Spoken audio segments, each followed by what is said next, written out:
الحمدللہ رب العالمین والصلاة والسلام علی سید المرسلین اما بعد فاعوذ باللہ من الشیطان الرجیم بسم اللہ الرحمن الرحیم۔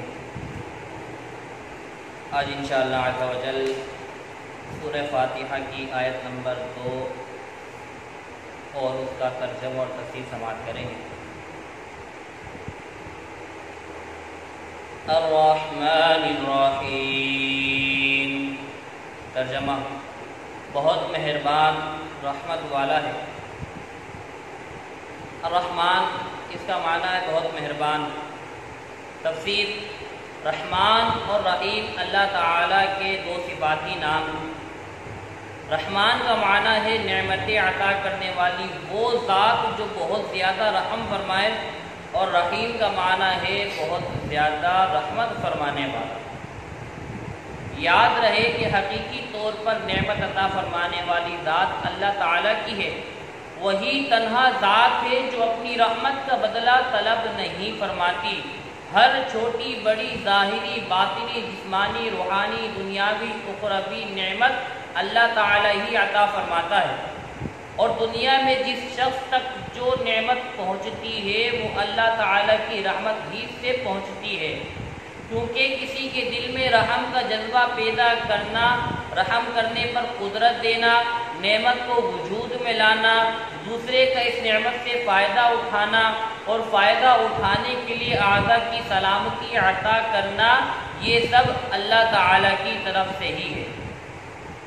ابھی عبداللہ محمد بن احمد قرطبی رحمۃ اللہ تعالی علیہ فرماتے ہیں، اللہ تعالیٰ رب العالمین کے بعد اپنے دو اوصاف رحمان اور رحیم بیان فرما رہا ہے۔ اس کی وجہ یہ ہے کہ جب اللہ تعالیٰ نے فرمایا کہ وہ رب العالمین ہے تو اس سے سننے اور پڑھنے والے کے دل میں اللہ تعالیٰ کی عظمت کی وجہ سے اس کا خوف پیدا ہوا۔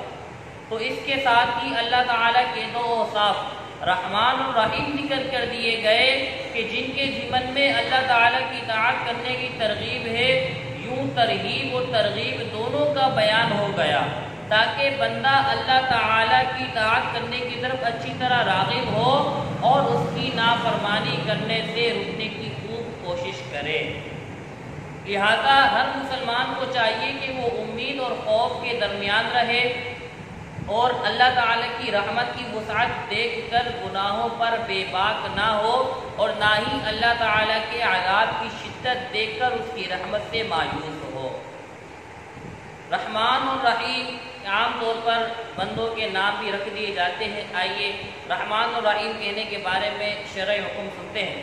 اللہ تعالیٰ کے علاوہ کسی اور کو رحمان کہنا جائز نہیں، جبکہ رحیم کہا جا سکتا ہے، جیسے قرآن مجید میں اللہ تعالیٰ نے اپنے حبیب صلی اللہ تعالیٰ علیہ وآلہ وسلم کو بھی رحیم فرمایا ہے۔ چنانچہ ارشاد باری تعالیٰ ہے، لَقَدْ جَاءَكُمْ رَسُولٌ مِّنْ أَنفُسِكُمْ عَزِيزٌ عَلَيْهِ مَا عَنِتُّمْ حَرِيصٌ عَلَيْكُمْ بِالْمُؤْمِنِينَ رَءُوفٌ رَحِيمٌ۔ ترجمہ، بے شک تمہارے پاس تم میں سے وہ عظیم رسول تشریف لائے جن پر تمہارا مشقت میں پڑنا بہت باری گزرتا ہے، وہ تمہاری بھلائی کے نہایت چاہنے والے ہیں، مسلمانوں پر بہت مہربان رحمت فرمانے والے ہیں۔